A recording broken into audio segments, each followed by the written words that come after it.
So I think it's actually instilling a culture of always testing and learning new things to figure out how do you solve whatever problems crop up. I think Wendy's is a great example. Wendy's is still killing it, and I would argue the reason they're still killing it is because that is the culture that was built there. And it wasn't just me, it was a lot of people there that helped build that culture.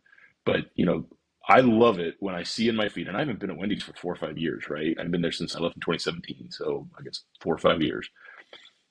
I love it when I see a new headline that they tried something that we talked about 5 years ago and said, that's too crazy. We're not going to touch that.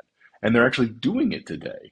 And I guarantee you what happened there, and I don't know for a fact because I'm not there anymore, but I guarantee you what happened was they said, well, let's put that on a back shelf and let's get to it when we're ready. When that other thing we're doing starts to, lag in its ability to actually deliver results.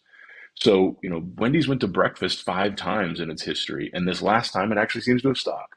And I'd argue they have a new culture of innovation that came in and of constantly testing and learning and figuring out what's next and being isolated on a problem, on a simple problem.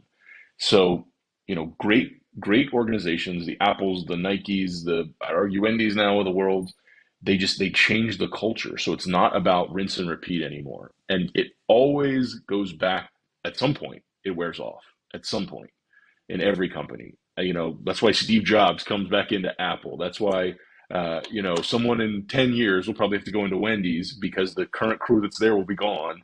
And there'll be new people there that will have kind of run the rinse and repeat over and over and over to the point where it doesn't work anymore.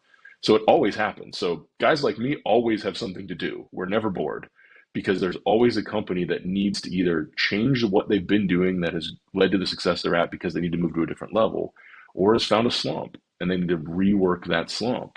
But it's really about a culture shift. It is a painful culture shift, but once it happens, it's like a snowball effect. It just gets better and better and better, and it makes you proud to have been part of the process. Now, I'm not the kind of guy who likes to stick around in a company for 2 decades. I like seeing, making changes and then moving on to the next change and moving on to the next change. So I generally don't stick around forever after the significant changes in play. But but I'm really proud to look back and see these companies doing well because their culture has shifted to this change mentality that leads them to growth ultimately.